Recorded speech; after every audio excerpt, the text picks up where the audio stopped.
Hola, ¿cómo están? Buenas tardes. Le damos la bienvenida a nuestra tercera sesión de conversaciones en Derecho Administrativo, organizadas por la Universidad Finisterre, y que en la sesión de hoy día nos trae a, la querida profesora Karen Asenjo, que es profesora de la Universidad de los Lagos y además doctora en, se me perdió la Derecho y información, constitucionalismo. Derecho en Constitucionalismo y Derecho. ¿Ya? Y que nos viene a hablar hoy día sobre el combate a los incendios, ¿ya? Y va a ser comentado por el profesor Felipe Bravo, que es profesor de Derecho Económico y también profesor investigador de la Facultad de Derecho de la Universidad de Finisterre. Y vamos a partir primero conversando, o sea, Karen haciendo una pequeña presentación sobre su paper, después algunos comentarios de Felipe y después se van a abrir también las palabras para que el público pueda intervenir, ya sea hablando o también pueden poner sus observaciones o comentarios en el chat. Espero que sea una muy buena instancia, que sea provechosa y por supuesto que lo pasemos muy bien. Muchas Karen, gracias, Felipe, Tomás. los micrófonos son suyos. Gracias, Muchas. Tomás, por la presentación. Yo quiero agradecer a las personas que están presentes y comentarles que, bueno, el tema de la investigación respecto de los incendios forestales parte por como un reto personal sobre tratar algunas de las vinculaciones que pueda tener el derecho administrativo en este cambio climático. ¿Ya? Entonces, ¿cuáles son los retos del derecho administrativo en este nuevo escenario? Y a pesar de que mi fuerte en investigación es contratación pública y toqué con el tema de los incendios a propósito del cartel del fuego y algunas sentencias del Tribunal de Defensa de la Libre Competencia que podían dar cuenta de la existencia de algunas situaciones particulares en esta materia. Entonces, una vuelta media rara, pero terminé hablando de incendios forestales. ¿Ah? Em, y los incendios forestales son un área que, como les estoy tratando de mencionar, es nueva para mí, así es que obviamente que voy a estar abierta a conocer todas las posturas y observaciones que puedan hacer al respecto. Este trabajo también lo vamos a continuar avanzando, así es que es muy valioso que ustedes nos puedan aportar mayores detalles sobre esto. Ya, yo les voy a compartir una pequeña PPT que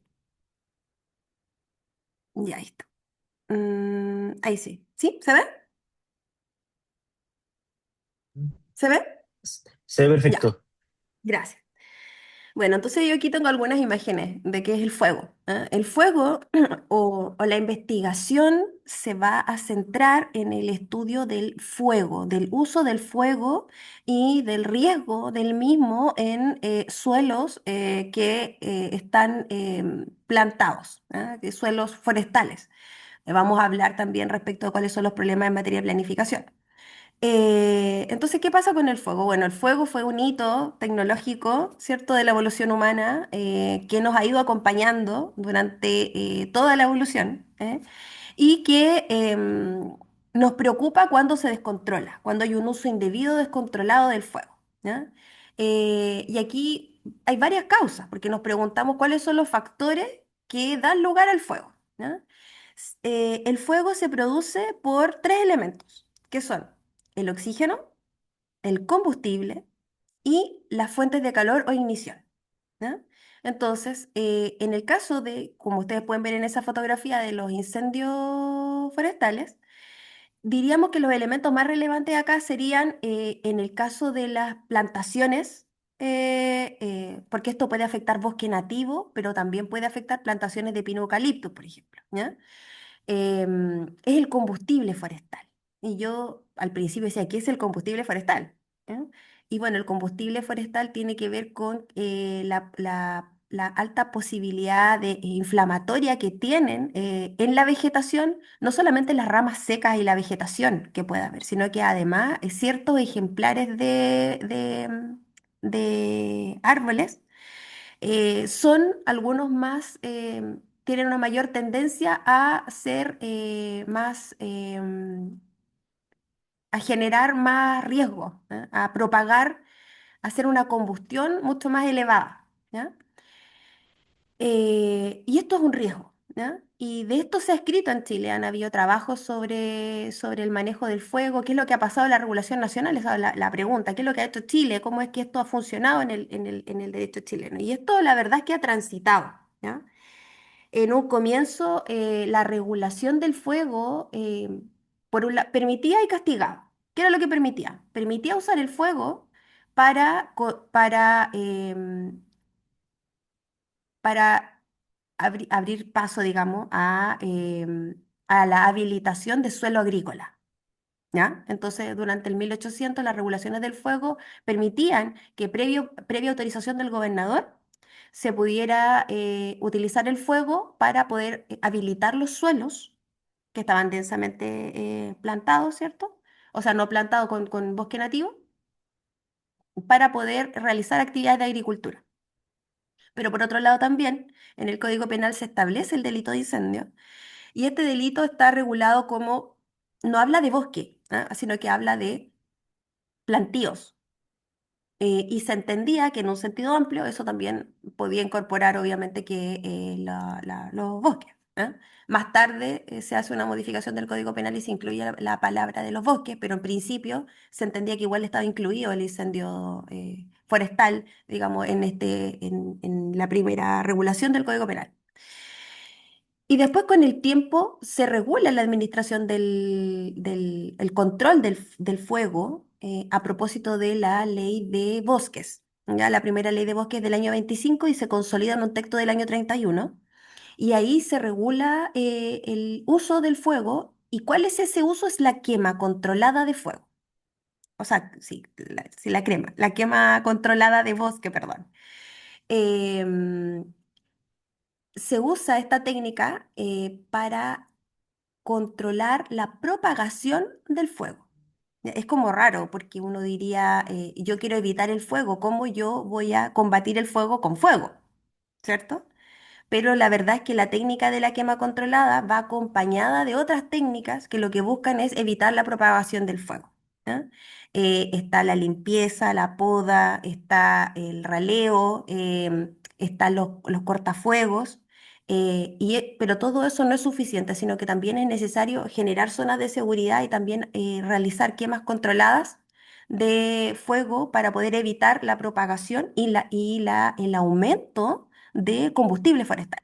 ¿Ya? El combustible forestal se produce y debe ser controlado, porque si no se controla, entonces es muchísimo más peligroso, que es lo que sucedió en Chile, los incendios del último tiempo, que es lo que vamos a comentar. Bueno, acá ustedes pueden ver en una foto que hay un equipo de personas, ¿cierto? ¿Cuándo surge esto? En el año 1970 se instala el primer programa de protección contra incendios forestales y se hace a través de la Corporación de Reforestación, que es lo que nosotros después conocemos como la CONAF, ¿ya? Que en el año 72 se pasa a llamar CONAF. Y la CONAF es la encargada entonces de controlar y de combatir el incendio. ¿Ya?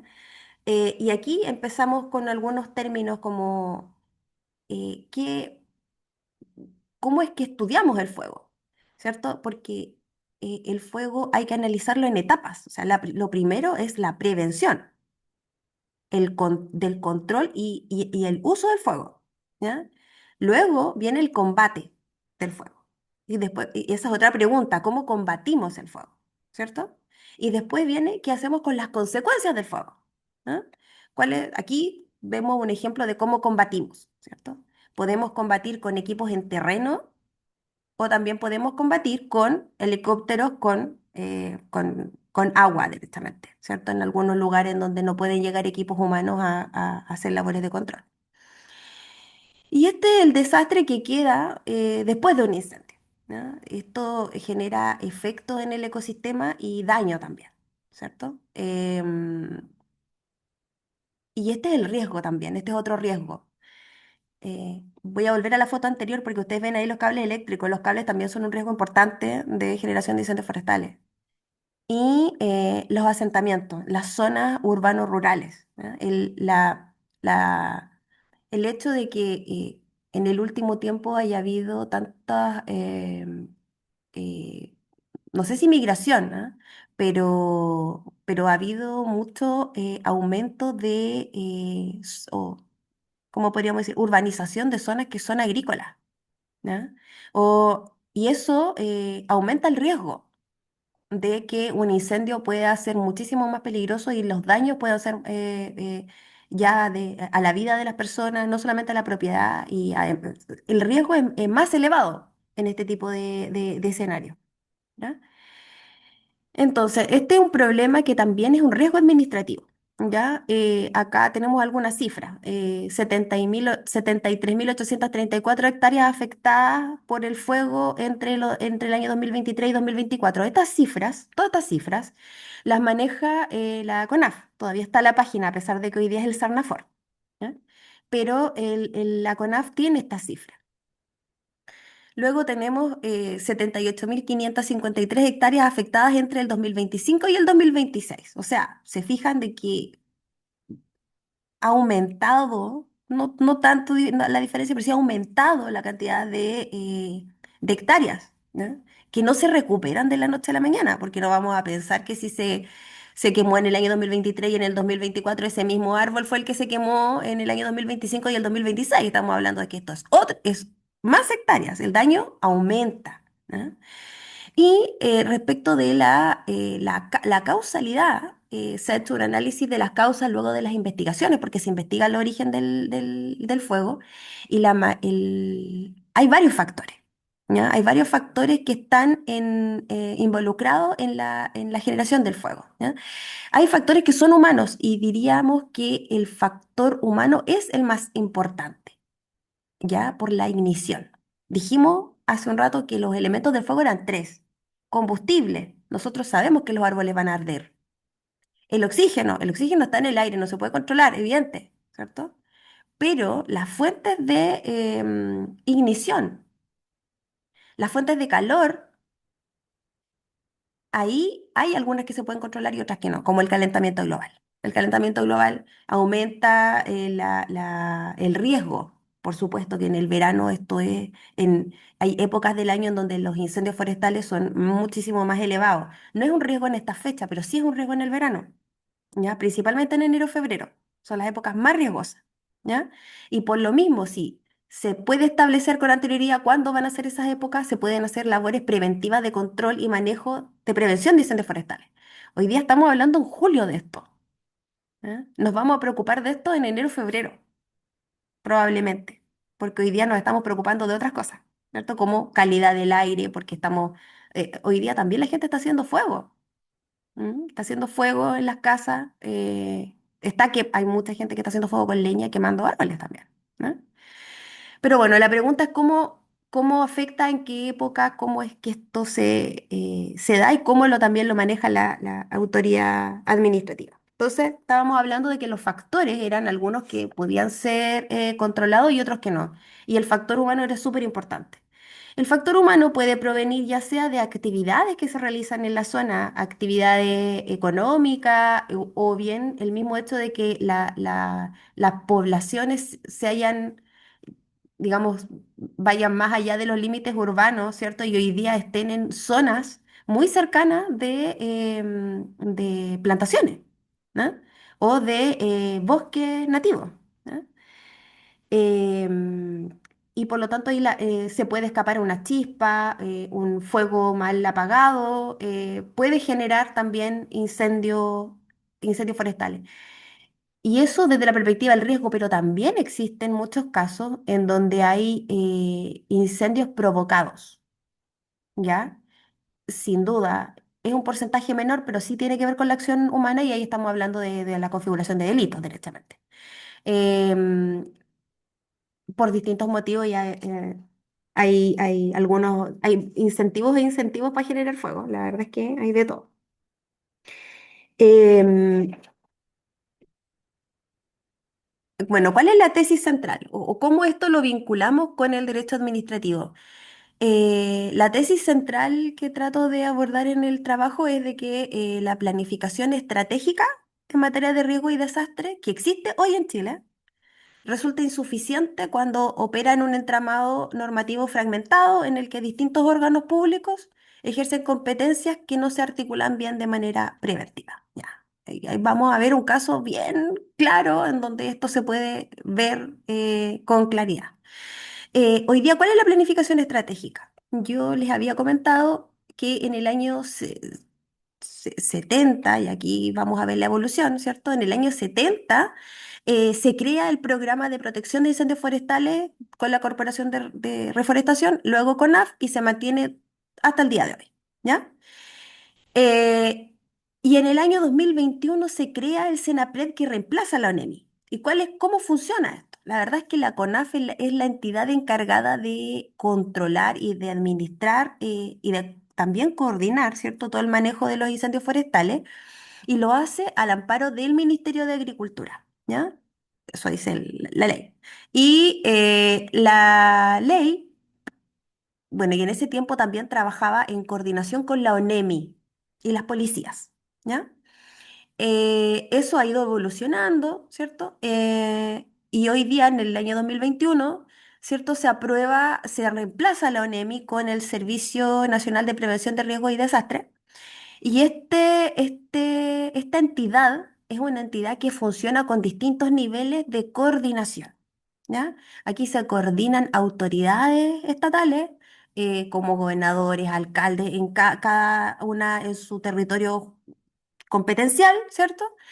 Se van articulando también con otras instituciones, van coordinando la labor. Entonces, en el caso del control del fuego, el que va a liderar conjuntamente con este sistema va a ser la CONAF, ¿ya? La CONAF va a liderar y va a liderar también el sistema de alerta, va a liderar el monitoreo, em, el control, bueno, la fiscalización, todo lo que eso le corresponde a la CONAF y lo va a ir trabajando también con bomberos. Ahí los cuerpos de bomberos también contribuyen en el control de los incendios. Y además, bueno, la CONAF no tiene el equipo humano ni los recursos para responder por sí solo frente a las alertas de incendio, a las amenazas o al combate efectivo, pero también hay todo un sistema de contratación de servicios que contribuye a complementar esta labor porque el incendio es un riesgo y por lo tanto puede ocurrir como puede no ocurrir, ¿ya? Puede ocurrir en mayor medida o en menor medida, pese a que, como vimos, las estadísticas nos dicen que no, se nos están quemando al menos 35.000 hectáreas por año, ¿ya? No sabemos dónde, ¿cierto? Ni tampoco a qué hora va a comenzar el incendio. ¿Ya? Por lo tanto, es un riesgo que hay que estar alerta, ¿cierto? Para poder realizar de manera inmediata todas esas coordinaciones.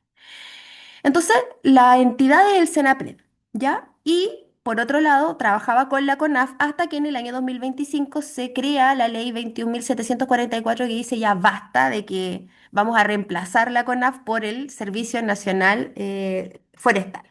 Y este servicio va a darle una institucionalidad distinta a la CONAF, ¿cierto? Para los que nos manejamos en el derecho administrativo, la CONAF era una entidad que durante mucho tiempo se discutió si formaba parte de la administración del Estado. Hubo por ahí una sentencia del Tribunal Constitucional que dijo que las funciones que desarrollaba la CONAF eran prácticamente un órgano que uno podría incluir dentro de la administración, ¿ya?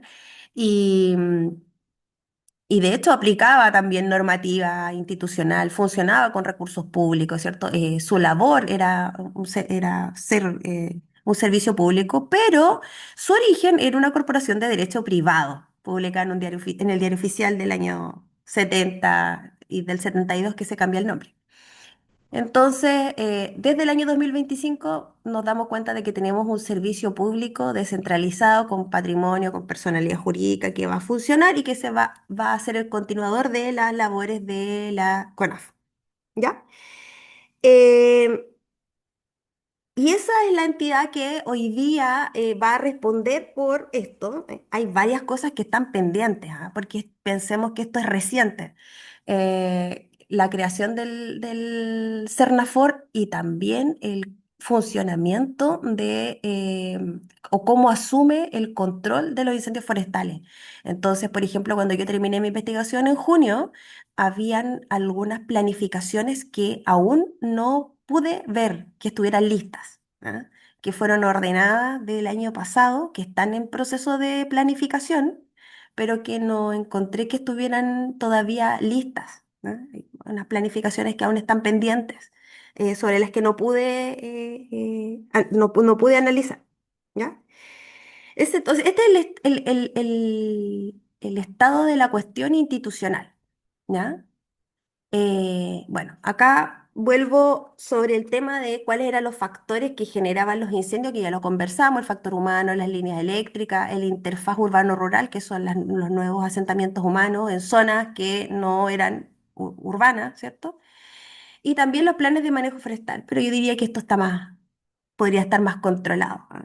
Aunque, ¿saben qué pasó? La Contraloría General de la República, en una investigación encontró que habían incumplimientos de los planes de manejo forestal, porque había muchos planes de manejo que se habían autorizado por la CONAF, esto fue en el año 2018, y que no cumplían con con medidas de mitigación y control de incendios, ¿ya? Entonces eso era un problema porque la misma institucionalidad a cargo de preocuparse de la prevención de los incendios, teniendo como mecanismo ideal el plan de manejo forestal, el mismo plan no contenía ninguna medida, los aprobaban sin medidas que pudieran mitigar la generación de incendios forestales. Eh, bueno, este caso, digamos que es el más emblemático, son los casos de los incendios de Ñuble y Biobío este año, ¿ya? ¿Cuál era la noticia? La noticia era que esto se sabía que iba a pasar, esto era muy riesgoso que ocurriera, porque iba a suceder en una zona en la que había una alta cantidad de viviendas. Entonces era muy peligroso el asentamiento, las viviendas y la cercanía que había con el bosque, ¿ya? Bueno, ¿cuál fue el resultado? 21 víctimas fatales, más de 330 lesionadas, 22.000 damnificados, 4.100 viviendas destruidas y 46.000 hectáreas consumidas. Todos estos datos, por supuesto, que los entrega la CONAF, están en sitios públicos, ¿ya?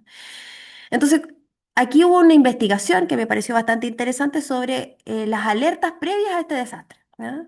En abril del 2025, la Corporación Nacional no me acuerdo el nombre bien, del CORMA, ¿ah? Si hay alguien que sea del CORMA o que sepa bien cómo se pronuncia, que me perdone, por favor. Pero esta institución había advertido previamente que era necesario realizar quemas controladas, ¿ya? Era necesario. La Corporación Chilena de la Madera, ahí ese es el nombre técnico. Él había advertido sobre ¿qué es lo que advirtió? Que se había acumulado combustible forestal, ¿ya? Y esta biomasa estaba acumulada entre los años 2023 y 2024, y por lo tanto era necesario implementar un sistema de quema controlada. Aparte del raleo, de la poda, de los cortafuegos, era necesario también hacer quema controlada para bajar esa densidad de combustible, ¿ya? Y resulta de que, ¿cuál era el problema? El problema era que el periodo que se necesitaba para poder hacer esas quemas controladas no era permitido por otro instrumento de planificación, que eran los planes de prevención y descontaminación atmosférica, ¿ya? Estos planes que estaban aprobados por el Ministerio de Medio Ambiente, la regulación de estos planes daba periodos muy acotados para realizar la quema. Y por lo tanto, dentro de esos periodos acotados no era posible poder reducir en la cantidad de combustible que se había acumulado en esta zona. Y ellos lo que estaban solicitando era que frente a este peligro era necesario, ¿qué es lo que hacemos ahí? ¿Ah? Tenemos alertas y tenemos un instrumento que no nos está permitiendo poder responder a otro riesgo, ¿no? Y aquí se producía una colisión entre que lo que buscaban estos planes de descontaminación atmosférica era mejorar la calidad del aire y por lo tanto algo que va en favor también del derecho a la vida y la calidad de vida de las personas, ¿ya? Con una mirada medioambiental de cuidar la calidad del aire. Pero por otro lado, ¿cierto? Teníamos este otro riesgo, que era la necesidad de efectuar quemas controladas para bajar la densidad de combustible que estaba acumulado, esta biomasa acumulada de estas plantaciones, de estos bosques, en los últimos años. ¿Ya? Es algo, es una tarea que se tiene que hacer. ¿Ya?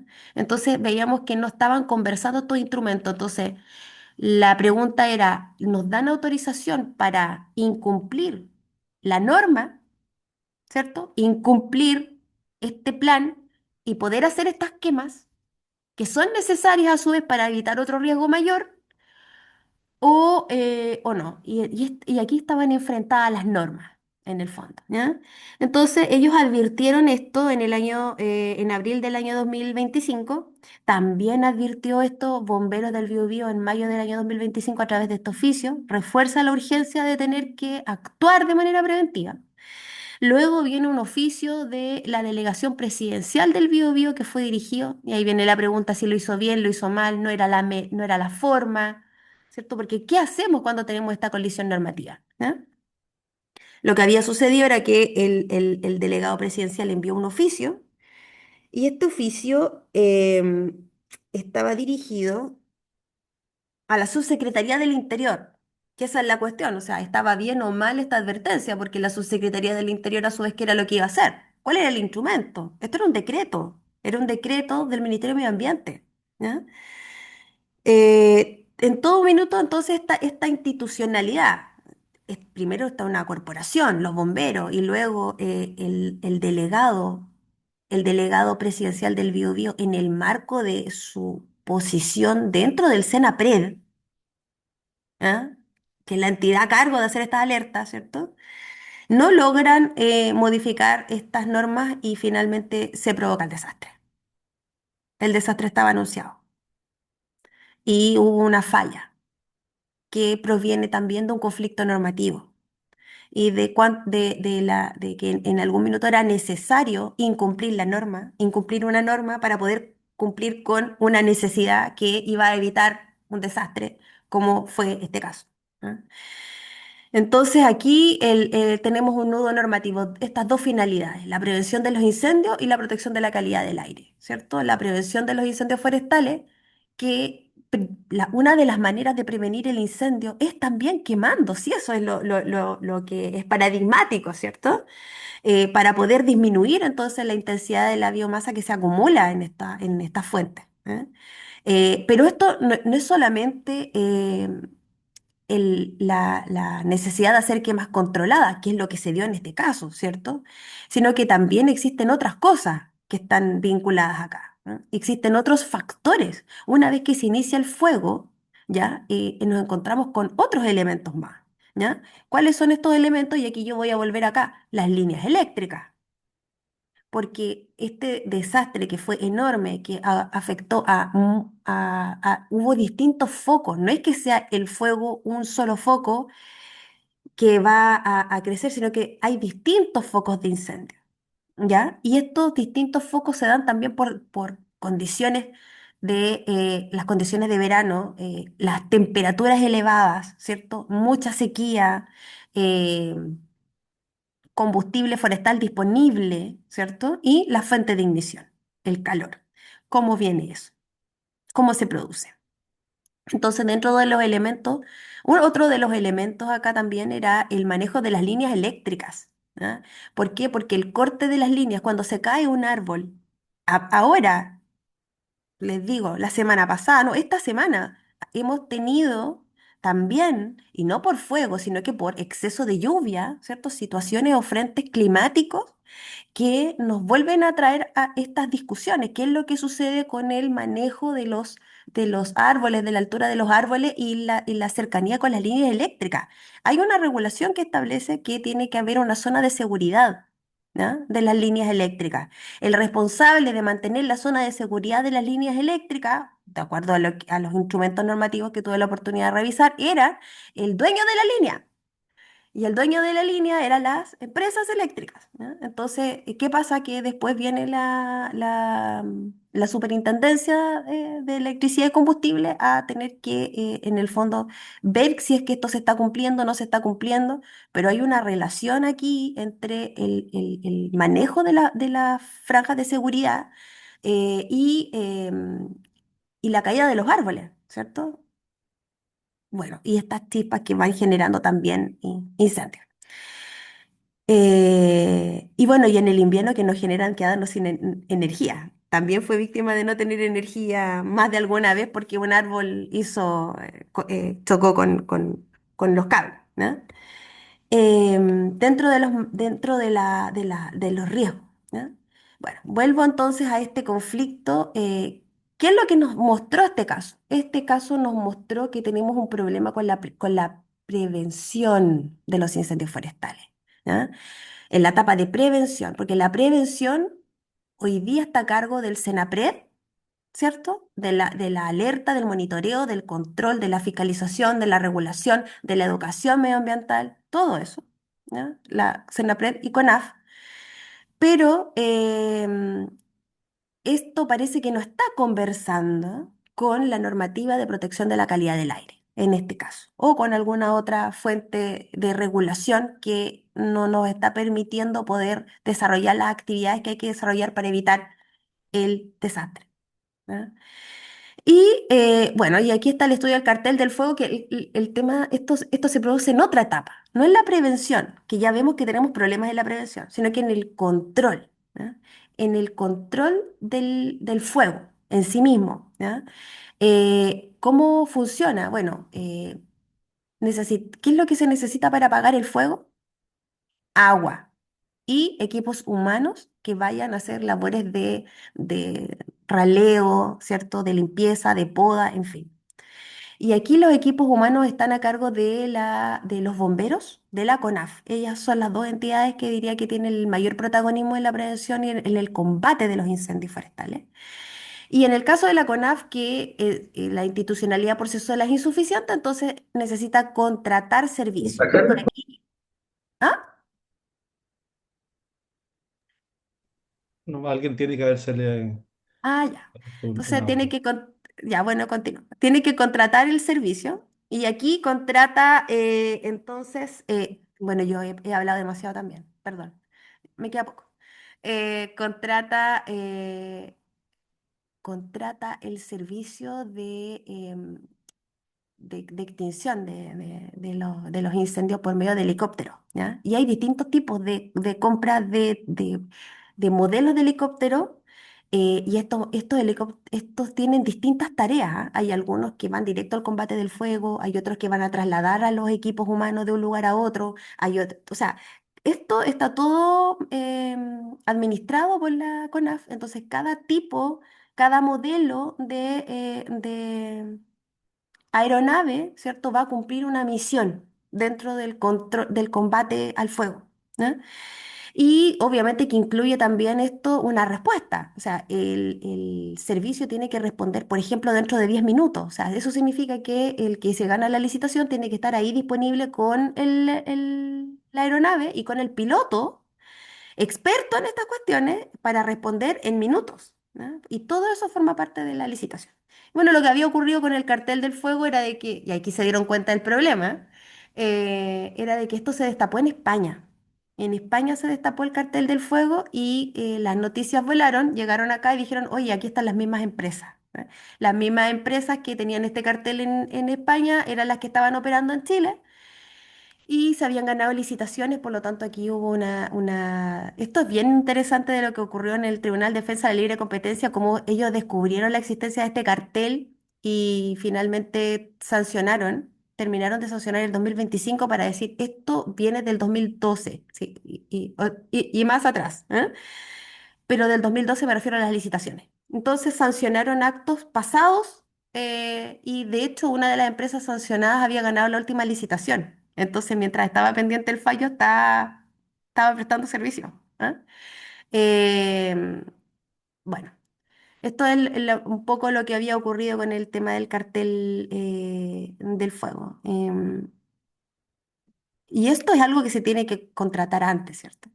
Y ahí por último, la legislación pendiente. Hoy día está pendiente un boletín que se está discutiendo sobre una ley que busca regular el tema de los incendios forestales y busca regular esto, el interfaz urbano-rural en los planes reguladores, zonas de amortiguación forestal y los deberes privados de mitigación. O sea, estos como los tres elementos más importantes que aborda este boletín. Esto es ley referenda porque esto está en discusión, así es que esto es algo que se está tramitando hoy día en el Congreso. No tenemos todavía algo definitivo.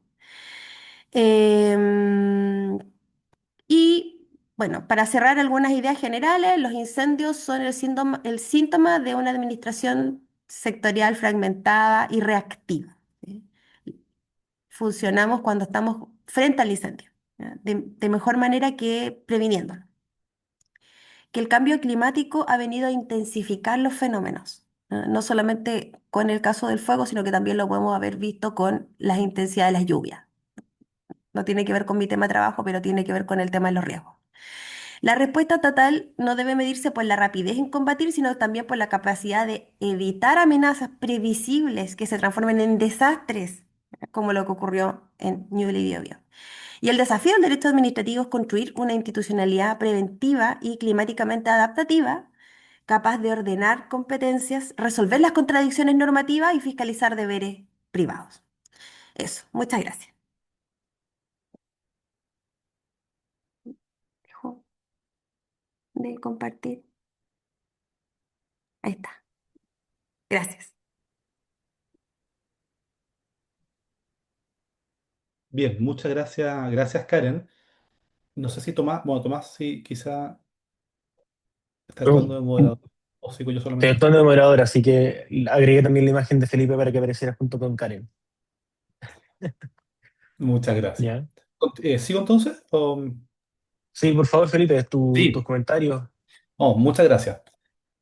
Lo primero, tal como Karen ha dicho, lo primero es agradecerle a los profesores Cristóbal Aguilera y Tomás Valenzuela por la iniciativa de crear este ciclo de conversaciones de derecho administrativo al que me han invitado muy gentilmente, pese a que yo no doy clases de derecho administrativo. Los temas en los que investigo y doy clases tienen relación con temas de derecho administrativo, como es el derecho económico, y en particular la regulación económica. Y como Karen ha mencionado, hay un elemento relevante del trabajo de Karen que dice relación con la regulación, con la institucionalidad en materia, podemos decirlo así, del fuego de forma amplia. Yo no tengo representación como Karen porque mi función solamente es comentar, pero tengo un PowerPoint muy sencillo con 5 puntos que quería comentarles solamente para ordenar la conversación. Entonces, voy a compartir eso para que lo vean. Y déjenme volver a poder ver la pantalla de lo que estás haciendo, porque como se tapa lo que uno hace cuando va proyectando. Pero ahí ustedes pueden ver algunos puntos que me parece interesante comentar. Entonces, lo primero. Estamos evidentemente frente a un trabajo que escapa del ámbito habitual en el que tanto Karen como yo estudiamos. O sea, ninguno estudia en profundidad los incendios forestales o el mercado o el mercado del fuego, como se ha dicho en algún caso también ante el Tribunal de Libre y Competencia, pero sí es posible utilizar los marcos analíticos tradicionales de la contratación pública o de la regulación para estudiar este sector. Y yo no tengo ninguna duda que lo que Karen hace como esfuerzo es muy interesante. O sea, la reconstrucción que se hace normativa o institucional del sector sí es muy valiosa y en eso es muy claro para los que no han podido verlo en la página de la universidad. Hay un enlace al documento de Karen, que es un trabajo que por ahora sigue siendo corto, o sea, son 14 15 páginas, pero que evidentemente es posible desarrollarlo mucho más. Entonces, en primer lugar, yo los animo a ver el trabajo porque tal como Karen ha dicho, es un trabajo muy interesante. Lo segundo, es interesante como Karen partió porque, aunque escape un poco el derecho de decirlo, el fuego es efectivamente, como Karen dice en su trabajo, aquello de los elementos que desarrolla la humanidad. O sea, el hecho de poder cocer los alimentos permite el desarrollo de una serie de otras habilidades por parte de nosotros, tanto culinarias como también del punto de vista de nuestro propio desarrollo. Ahora, dicho esto, el mercado del fuego es interesante analizarlo desde distintas perspectivas y la Karen lo enfoca desde la regulación de los incendios forestales. Y en esto la administración, y esto ya yendo directamente a lo que la Karen menciona, la Karen es que actúan tres roles que son distintos. Hay un rol de administración reguladora, o sea, los planes de manejo, la franja de seguridad, el uso del suelo, y en eso hay un diseño de instrumentos y de incentivos distinto a la administración planificadora, o sea, la idea de Senapred o del Cernafod, donde puede haber efectivamente un problema de coordinación o de competencia y una administración compradora que va por sobre esto, en cuanto adquiere servicios para el combate del fuego o servicios aéreos, y en eso el problema es un problema de estructura del mercado y de licitaciones. Y aquí el artículo, en su primera parte, desarrolla analíticamente este sector y luego ya nos ofrece algunas ideas que son muy interesantes desde el punto de vista de tanto de la regulación, pero también del derecho de la competencia en algunas zonas y también de la regulación también económica. Lo primero es lo que la Karen mencionaba en la parte ya final de la presentación, que es muy interesante, porque el artículo desarrolla o sugiere de que los problemas de fragmentación que menciona Karen en este ataque pueden también tener como efectos elementos colusorios o facilitar el ejercicio eventualmente de conductas contrarias a la competencia. Y eso de por sí ya es algo interesante, es decir, que tenemos un problema de mercado estructural que puede eventualmente incentivar problemas competitivos. Y esto, Karen lo menciona con el famoso cartel del fuego, que era, como Karen mencionó, es un cartel que se descubre en Europa en la licitación de servicios de combate aéreo de incendios, tanto en helicópteros como también en otro tipo de aeronaves, que son en la práctica, se llama el cartel del fuego, aunque en verdad son dos tipos de acuerdos distintos.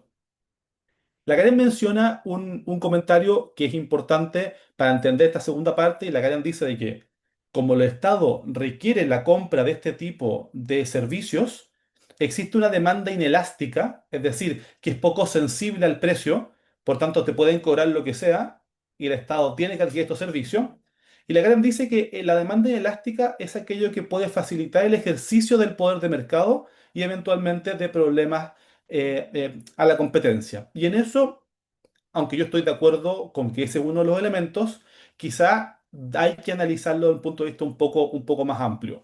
No hay ninguna duda de que la inasticidad aumenta la rentabilidad de una colusión, porque yo puedo subir el precio de los servicios aéreos y el Estado o los estados, porque esto son colusiones que son también a nivel global, deben pagar el precio que se me está pidiendo.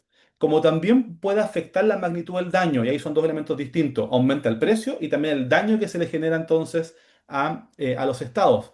Pero no explica la parte que es más interesante del cartel del fuego, y es cómo el acuerdo es sostenible en el tiempo.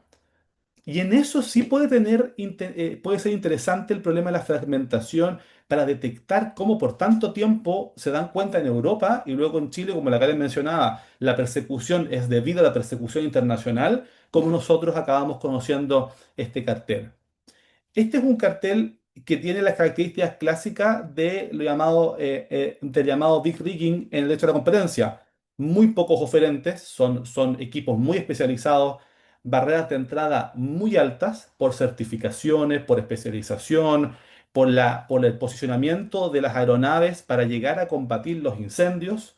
Y tiene problemas también del Estado, que yo creo que también se ha conversado un poco de eso, porque esto por el lado del privado es evidente que hay una afectación. Pero por el lado del Estado, por ejemplo, licitaciones que son recurrentes o muy predecibles por parte de CONAF o por parte de Senapred o de los agentes que están participando de este mercado, hacen que sea muy fácil facilitan la posibilidad de colusión. El hecho de que haya transparencia de los resultados también permite monitorear algún tipo de desviación. Y el hecho también de que tenemos un contacto multimercado muy extendido. Es decir, el mercado chino con el mercado español están conectados de forma muy intensa estacionalmente. Ahora hay incendios, justamente, por ejemplo, en Castilla-La Mancha existen incendios actualmente En España, acá en Chile tenemos el problema completamente opuesto y el próximo año va a ser exactamente igual. La noticia va a ser incendios gigantes en Chile y así. Entonces, hay un contacto evidente en los dos países que tienen también un poder de compra importante. Y aquí habría también que analizar qué es lo que la CONAF hizo con los lineamientos que existen a nivel internacional en la Unión Europea o en la OECD, por ejemplo, para combatir colusiones en licitaciones públicas para evitar este problema. Es decir, ¿no habrán sido también las bases? ¿No habrá sido también el tipo de contrato que se ofrecía? ¿Algún precio de reserva que existía? ¿O algún tipo y estoy teorizando, de cláusula que podría haber facilitado este problema? No lo digo para exculpar, por supuesto, la conducta colusoria, sino que lo teorizo pensando, tal como la cadena ha mencionado que hay un problema de fragmentación, esa fragmentación no podría haber dicho, bueno, yo no tengo por qué preocuparme del tema competitivo, yo soy la CONAF, esto que lo vea la FNE. La FN dice, oiga, pero usted es el que diseña las bases, entonces usted trate también de ayudarme a evitar de que existan incentivos para esto. Esto lo voy a mencionar más adelante, pero también, bueno, lo voy a mencionar más adelante, pero dice también relación con los efectos de la conducta. En Chile hemos ya sancionado conductas colusorias en el que el Estado es también víctima, entre comillas, de la conducta. Estamos viéndolo aquí en el caso de los incendios, pero también ocurrió en el caso de licitaciones en laboratorios, por ejemplo, compras públicas de medicamentos y que el Estado ejerza posteriormente acciones de indemnización por los perjuicios derivados, al menos que yo recuerde en el caso de licitaciones, el Consejo de Defensa del Estado lo hizo, en el del famoso caso Ampollas, o sea, se siguió la responsabilidad eventualmente de estos laboratorios, o al menos recuerdo haberlo visto, pero en el caso de esta colusión no lo recuerdo. O sea, no recuerdo que la CONAF haya dicho, oiga, ahora compénseme por los daños que se ocasionaron por este hecho. Yo pagué un sobreprecio, ahora compénseme por esto. Y eso también habría que ver cómo esta fragmentación de diseño, problemas en determinar las competencias para perseguir este hecho también podría eventualmente afectar la persecución. La Karen menciona, insisto, la Karen, el paper menciona estos elementos, yo solo estoy tratando de profundizar y teorizarlos para un desarrollo posterior, pero evidentemente uno podría desarrollar una investigación solo respecto a cada uno de los temas que la Karen ha mencionado. O sea, la Karen ha mencionado 5 o 6 temas muy interesantes, cada uno en sí mismo es un gran tema y por eso esto ofrece una línea de investigación futura con muchos deslindes, que aunque la Karen lo dice muy modestamente, cuando dice que solamente su expertise en la contratación pública, evidentemente este paper muestra que eso desborda esto, o sea, podría dedicar perfectamente a analizar esto de esa perspectiva. Hay un tema muy interesante cuando Legaren menciona la contratación de emergencia como solución al problema de competencia. Es decir, las modificaciones que se han hecho a la ley de compra recientemente con flexibilizando alternativas que tiene la administración para contratar el paper lo valora positivamente como una forma de evitar estas grandes contrataciones que eventualmente pueden generar problemas colusorios. Y quizá puede ser, desde el punto de vista de la libre competencia, la lectura completamente opuesta, porque el legislador flexibiliza una compra competitiva en un mercado en que el Estado ya fue víctima de un delito, entre comillas, de un delito, o sea, de una infracción. Entonces, ya todos sabemos que este señor tiene que comprar, sabemos cuándo tiene que comprar y facilitarle, o sea, reducir los resguardos para que se evite este tipo de problema a la competencia, quizá no es tan positivo en este caso en concreto. Evidentemente, los mecanismos de compra ágil, de trato directo, las excepcionalidades que se han flexibilizado al último tiempo son valiosas en muchos mercados. Pero en este, si sabemos que es un mercado con barreras de entradas muy altas, sabemos que ya ha sido víctima la administración de este problema, quizá la relajación del procedimiento de compra pública puede ser peor en este caso. Entonces, quizá se podría preguntar, en este caso, uno podría preguntarse cómo compatibilizar esta flexibilización en el trato directo, por ejemplo, que puede ser problemático, con el resguardo también que queremos hacer de evitar que se produzca un daño en la contratación. Entonces, yo entiendo de que hay una necesidad de agilización en la contratación de emergencia para llegar a tiempo a la necesidad pública, pero pero quizás se reduce el poder de compra del Estado para poder también negociar mejor los contratos con los proveedores tan especializados en esto. Este es el punto 3 de lo que estoy diciendo para ir también más rápido. En el cuarto punto, hablo de mercados delgados en este caso porque son mercados que tienen muy pocos oferentes. Y por tanto, la política de competencia, que suele tener una herramienta muy brutal en contra de estas infracciones, como es la prohibición de contratación con el Estado, cuando se sanciona en casos de colusión, en este caso evidentemente no es la solución. No lo fue en el caso de la colusión del fuego, porque sería excluir a un competidor para lo que reduciría el número también de potenciales oferentes y eso haría incluso más grave el problema. Entonces, si no podemos utilizar esa sanción tan fuerte, pero a veces tan valiosa, de no contratas con el Estado que tiene un poder de compra muy alto, ¿qué tipo de acciones tenemos eventualmente para disuadir, más allá de las multas, este tipo de conducta? Y yo creo, y esto, insisto, no lo he mirado en profundidad, ¿qué acciones ejerce el Consejo de Defensa del Estado, CONAD, para compensar los daños que produjo esta conducta colusoria? Si no se han hecho, ¿por qué no se han hecho? O sea, sería bueno teorizarlo. Y si se han hecho, bueno, ¿cómo van esas gestiones? Entonces me parece a mí que también hay un tema en el diseño de la contratación y luego en la búsqueda de indemnización que puede ser interesante analizar. Y luego, como último punto, que a mí me parece un tema muy interesante, la Karen lo menciona también, lo menciona de forma elegantemente indirecta.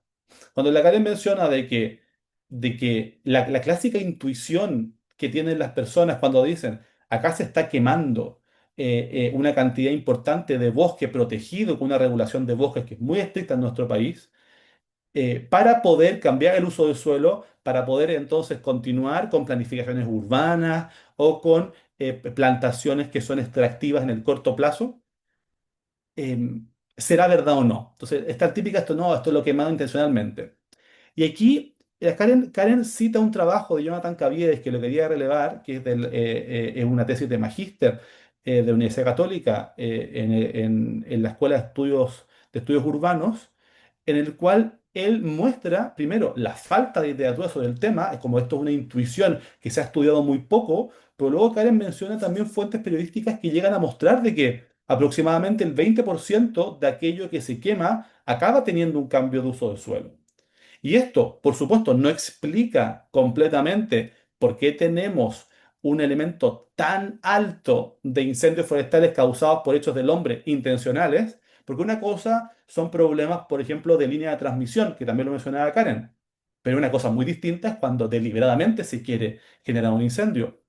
Em, y vemos que nuestra legislación permite el cambio de uso del suelo de forma poco estricta. Es decir, esta intuición, aunque sea un 20%, acaba siendo relevante. El 20% cuando hablamos de cientos de miles de hectáreas, por supuesto que sí es relevante. Y en esto probablemente la regulación española es muy estricta en esto. La ley de montes, que es la ley 43/2003, establece expresamente una prohibición de cambio de uso de suelo por 50 años después de un incendio, con excepciones que son muy, muy concretas. Eso evita este incentivo. Y bueno, si es que la intuición de algunas personas que dice esto es mentira o esto no tiene que ser así, entonces me parece a mí que no habría ningún problema en poder legalizar en ese sentido, una prohibición tan estricta como el caso español. El caso español, que por lo demás es un buen ejemplo por las coincidencias regulatorias en muchos aspectos, pero también por la incidencia de incendios habitualmente durante los veranos. O sea, nos hemos acostumbrado, si ustedes recuerdan los últimos 3 años, a que en España y en Chile siempre el último incendio es el incendio más devastador de la última década. O sea, vamos cada vez aumentando la barra.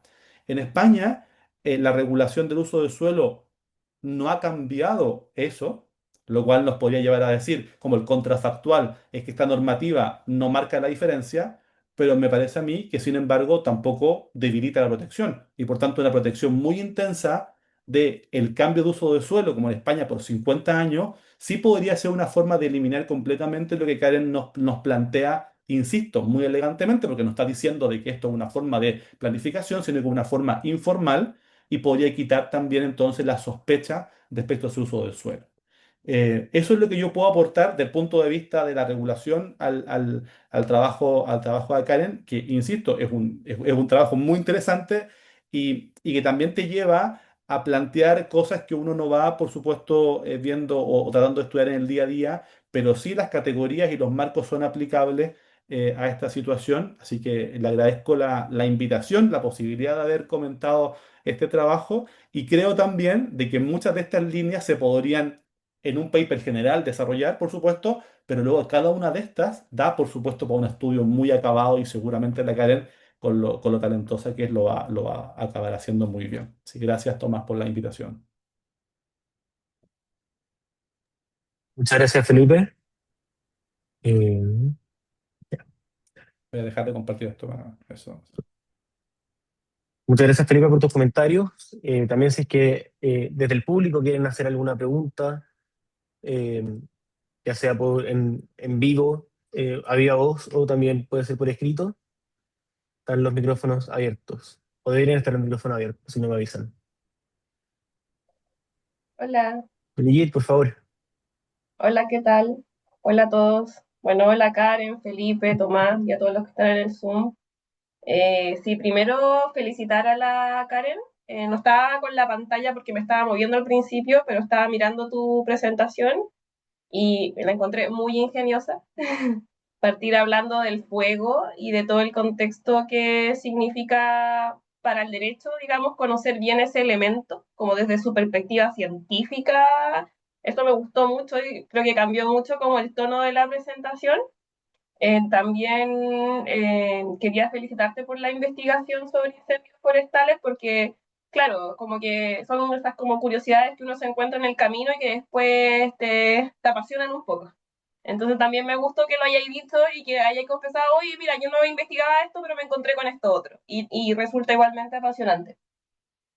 Esos son como comentarios, también los de Felipe estuvieron súper atingentes y yo te quería hacer solamente como una pregunta o comentario tal vez para empujar la discusión desde lo que tú has visto. Como estamos todavía en este como sistema o como no, periodo de transición yo diría respecto de un cambio en la institucionalidad, ¿no es cierto?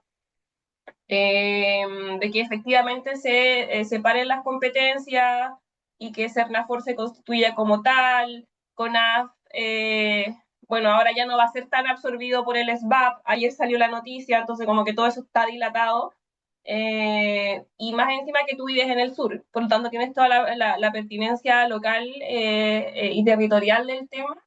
Eh, ¿Cómo cómo se aprecia, digamos,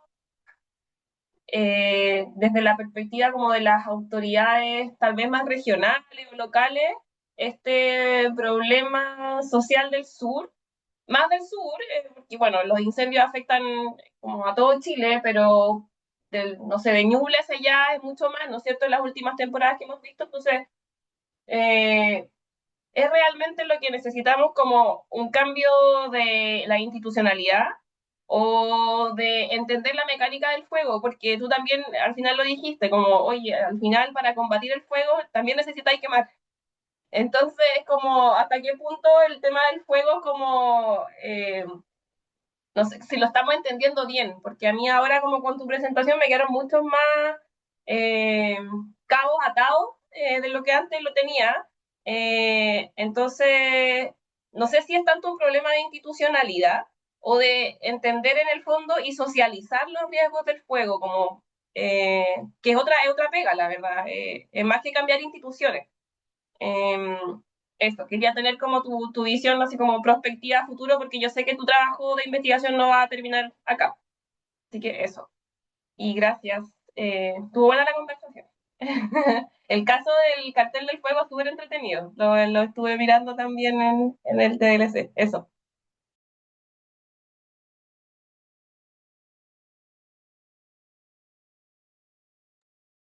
Bruno tenía levantada la mano y va a hacer una pregunta.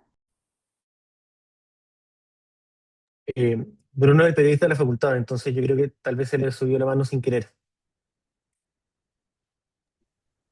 Bueno, ¿Ya? ¿Se quieren contestar, por favor? gracias por su comentario, gracias Lo tengo que agradecer, ¿ah? Yo les agradezco haberme dado este espacio para poder comentar, conversar sobre este tema y tener estas otras visiones, ¿ah? Súper necesario. Em, Respecto de cómo se aprecia lo regional, claro, la verdad es que uno vive, respira y no está pendiente de esto hasta que ocurre. Y cuando ocurre, uno dice, pero ¿cómo está el viento? El viento, ¿de qué manera influye, ponte tú, en que este incendio se acerque o no se acerque a mi casa? ¿Y qué pasa si se está quemando algo cerca? ¿Cuántos árboles tengo cerca? En fin, ¿hay bombero o no hay bombero?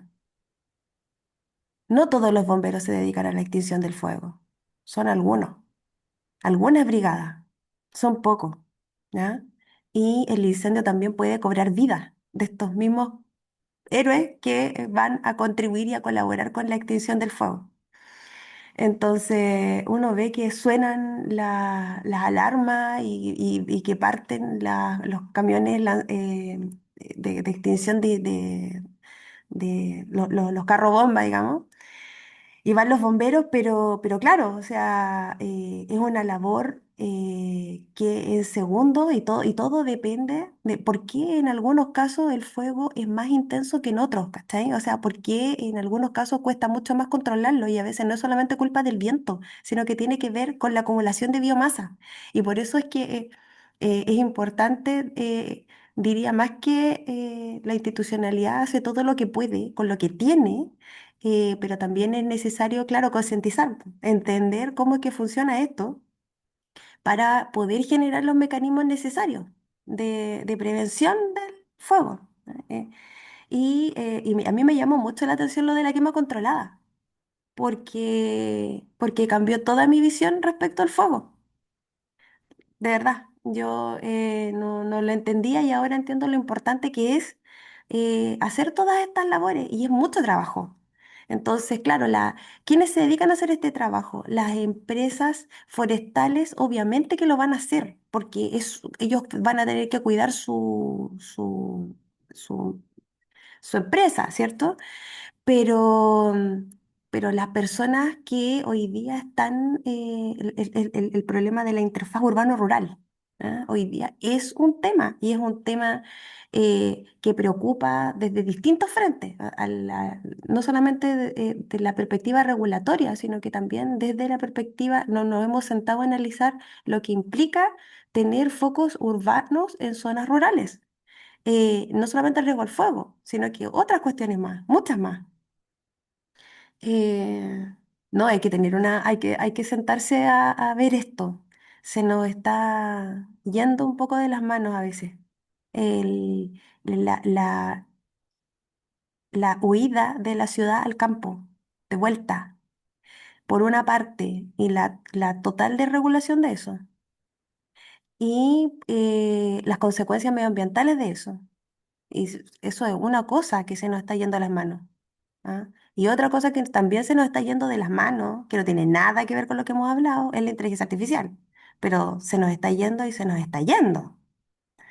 Y nosotros tenemos que sentarnos a conversar sobre eso.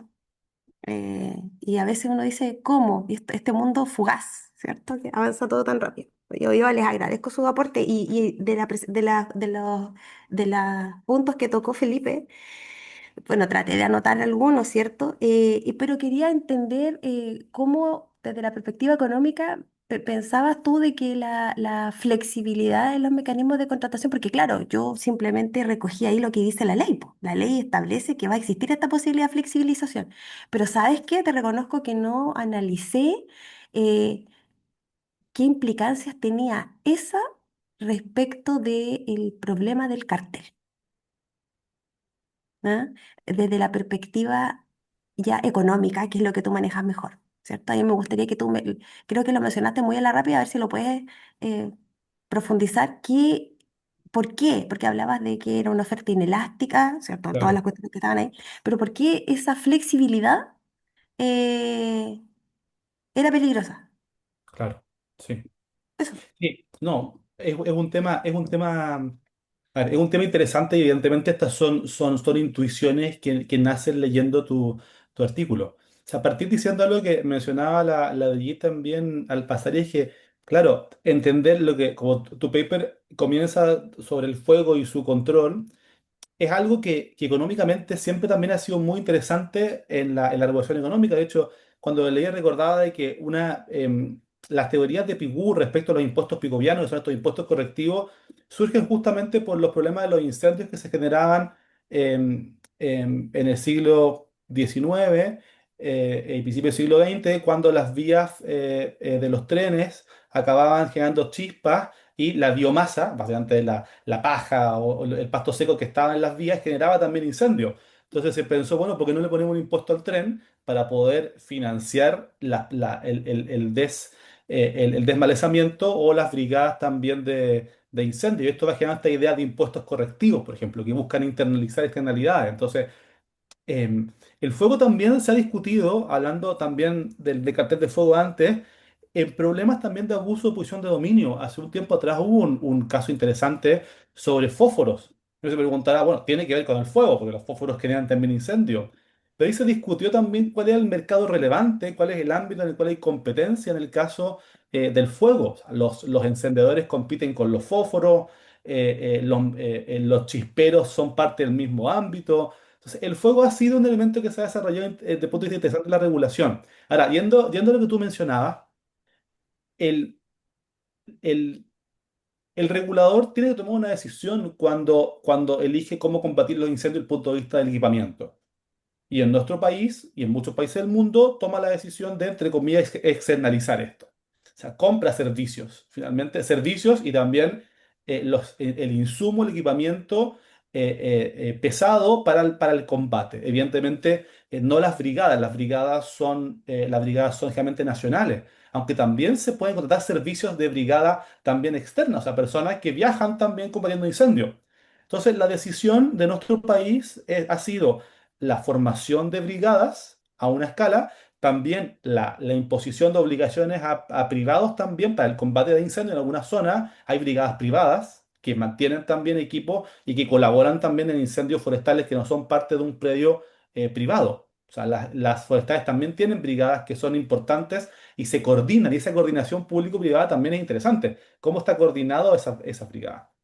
Em, pero en tercer lugar, es interesante entonces que si adoptamos la decisión de, entre comillas, externalizar, eso implica un poder de compra importante desde el punto de vista del país para el combate de los incendios. Porque el Estado no va a contratar las horas de servicio de un helicóptero, contrata el servicio completo. Tanto él dice, yo necesito este tipo de combate y por tanto voy a contratar cientos de millones o de miles quizás millones de pesos en el combate de los incendios.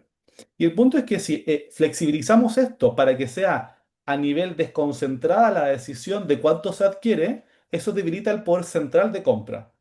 Porque si se compra para todo el país, por supuesto que se compra un nivel de negociación mayor. Es decir, el Estado tiene mayor poder de compra. Si se desconcentra, la posibilidad de ofertar o de conseguir un mejor precio puede ser menor. Y ahí viene entonces, insisto, la intuición regulatoria de qué pasa si se utilizan mecanismos de contratación pública de emergencia o más ágil con este poder de compra. Eso querría decir de que comprar de a poquito va a evitar que podamos aprovecharnos de las ventajas de la compra por volumen.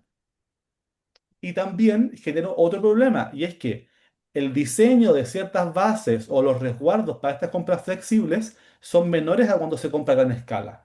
Es decir, la revisión de menos bases de agitación para asegurarnos de que no puedan fomentar o tener problemas competitivos cuando se van adquiriendo, puede ser más fácil menos o generar estoy hablando teóricamente, bases tipo, más que permitirle a cada, voy a decir algo quizás muy absurdo, municipalidad, gobernación, delegación provincial, adquirir estos servicios de forma independiente. Por eso hay una tensión entre los dos.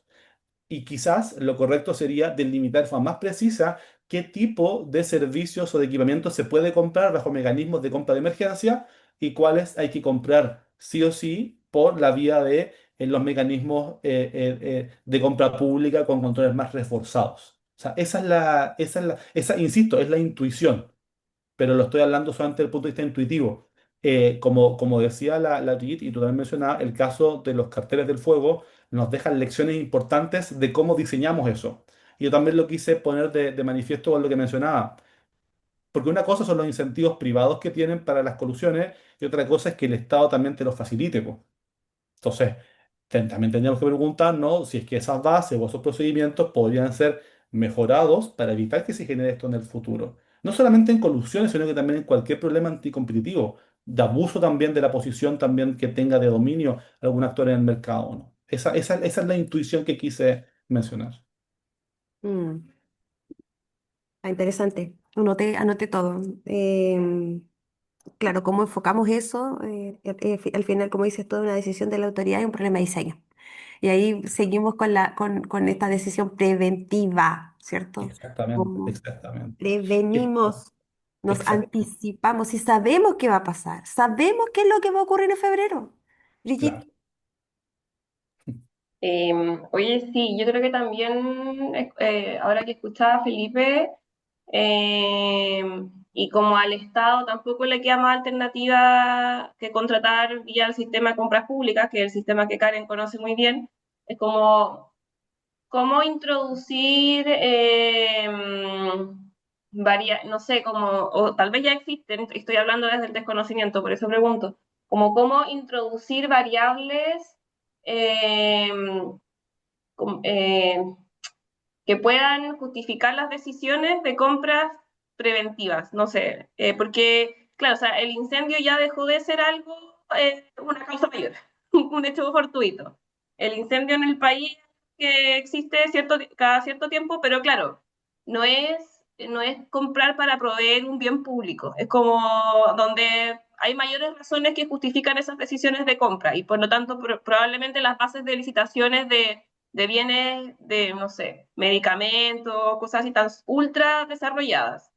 Pero, ¿cuáles serían como las razones o cómo trabajar más en esas razones preventivas para proveer el suministro de bienes o servicios para combatir emergencias que son sumamente específicas, como el caso de los incendios, como que Mm. claro, que no, es como el típico problema de la naturaleza, de que no hay un usuario final, pues el usuario final es como la naturaleza en sí, en el fondo. Obviamente que hay externalidades negativas y muchas que se producen con el incendio, pero nadie está alegando por eso. O sea, las personas naturales tienen otras necesidades eh, más inmediatas, no sé, como salud, educación, en fin, nadie va a estar como alegando directamente porque se satisfaga esa necesidad. Entonces, cómo introducir estándares de prevención eh, asociados a la emergencia. O sea, mi punto es que si esto se ve como una emergencia, para mí no es suficiente. Como que tiene que ser como algo más, como criterios justificativos de compras públicas o mejores compras públicas eh, para la prevención. No sé si ya has pensado como en los criterios o justificaciones que se podrían tener, ya sea desde CONAF, Cernaforo, de cualquiera sea la institucionalidad que tenga que, en el fondo, intervenir en el sistema de compras públicas para proveer estos servicios de manera más eficiente, porque como que el ser humano tiene mucha miopía, pues entonces ve la urgencia y la necesidad en enero, febrero, Sí. no ahora en julio cuando Mira, está todo mojado, ¿cachai? Como que es uf, el... mira, lo que yo vi fue que habían hecho una compra de varios años, era como de 3 años, y esta Ujú, compra era de distintos tipos de aeronaves.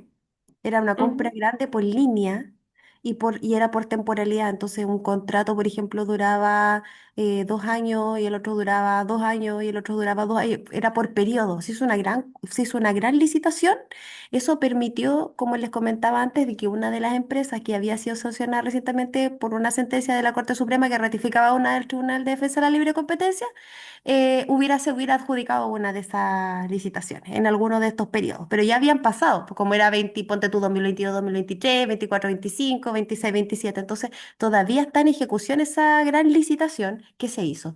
Y eso yo creo que, claro, la preventivo lo que se hizo fue como anticipar esta gran compra, como se cubre, Como comprar por varios años, se apostar al volumen, compra como decía el Felipe. y se compra el riesgo también, porque en el Mm, fondo y hay una cantidad de horas, por ejemplo, no sé, pues ya el contrato base tiene un valor tipo este es el valor tipo. Nosotros estamos considerando de que de acuerdo a nuestras estadísticas, que esto es la clave, ¿ah? CONAF tiene todas las estadísticas. Entonces tú con esas estadísticas tienes el escenario predictivo perfecto. Entonces dice ya, bueno, este es el punto de partida, ¿cierto? Seguro que vamos a necesitar 1000 horas de vuelo de tal tipo de helicóptero, ¿cachai? Para cubrir con este servicio, pero además contempla un adicional, que son las horas adicionales, porque un incendio puede durar un número de horas o puede durar días, po, ¿ya? Y eso va a depender de la intensidad y del lugar. Entonces, no siempre van a necesitarlo en la misma cantidad de horas. Y por eso es que se establece un estándar tipo, pero también hay un delta, hay un valor adicional por las horas extras. Y, y bueno, y ahí es donde también vienen, esos son pagos adicionales que son, es como pagar, es como trabajar las horas extras, po, ¿cachai? Bien pagadas, ¿cachai? Pero eso va a depender de cómo va avanzando la intensidad del fuego y yo creo que también hay otros incentivos ahí, porque tantas ganas le pongo a apagar el fuego dentro de un número determinado de horas, ¿cachai? Porque así como hay causa, hay efecto, por lo tanto, una determinada regulación, como dice Felipe, va a ir generando incentivos porque ya hay una mirada predeterminada de aquí voy. Sí, lo interesante del cartel del fuego que a mí me llamó mucho la atención era cómo el Tribunal de Defensa de la Libre Competencia, sin dedicarme a eso, había analizado llamadas telefónicas, correos, reuniones, o sea, era una cosa, pero de una investigación casi del tipo narcotraficante. De verdad, yo te no nos juro que sorprende. no puedo creer que, o sea, a este nivel, ¿de verdad que pueden hacer eso? Sí, interceptaciones telefónicas, pero impresionante lo que hace el Tribunal de Defensa de la Libre Competencia. Dije, esto tiene un valor escondido que se está desaprovechando. Sí. Y yo también creo, para ya ir cerrando, porque me quedé moderador, que ¿Ya? lo que Brigitte menciona del punto de vista institucional, de las nuevas competencias que tiene estos órganos que también se van creando o proponiendo, y también lo que enseña también los incentivos económicos que tú acabas de mencionar, es interesante cómo se va integrando tanto el derecho administrativo, que ya de por sí es un derecho que es muy permeable justamente a la técnica, y de hecho la técnica es parte importante de la decisión de la administración, y lo que hemos conversado aquí, junto también, muchas gracias también a Brigitte por lo que ha aportado, que también ha participado también como expositora también en este ciclo, y también Karen nos muestra también de la importancia de la interdisciplinariedad de estos temas. O sea, el derecho no son compartimentos estancos en donde dedicarnos a un área en concreto nos va a cerrar. Y justamente son modelos analíticos que permiten continuar desarrollando otras líneas de investigación. Así que, tal como la Brigitte le dejó tarea a la Karen para ir investigando estos criterios preventivos, yo creo que también la Karen yo le dejo la tarea de que sigamos profundizando en las áreas, en las lecciones que genera el cartel del fuego, justamente para la regulación, tanto preventiva también como eventualmente represiva, en muchos casos de ciertos casos, como lo que mencionaba también de los usos de suelo.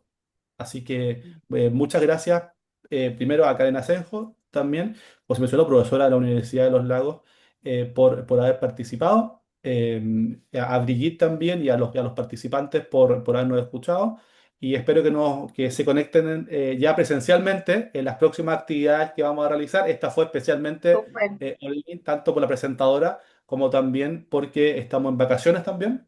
Las universidades estamos todavía en este periodo que en teoría tenemos menos actividad académica, pero mira, aquí, perdón, tenía sí, lo voy a solamente leer porque Mayera nos escribe que dice que de su experiencia trabajando con información territorial me hizo mucho sentido la importancia de la coordinación de instituciones. Contar con información técnica consistente no solo fortalece la prevención y la gestión administrativa, sino que también entrega una mejor base para la determinación de eventuales responsabilidades penales. ¿sí? Que efectivamente es algo también que Karen menciona, o sea, las sanciones para delitos de incendio son muy graves y las vamos agravando cada vez más como una forma represiva, pero también la mirada preventiva y también otras miradas son necesarias. Así que muchas gracias a todos por participar, los dejo invitados a las próximas sesiones y dejamos hasta aquí la actividad. Muchas gracias. Muchas gracias. Ah, ok. Nos vemos. Chao, Chao. chao. Chao.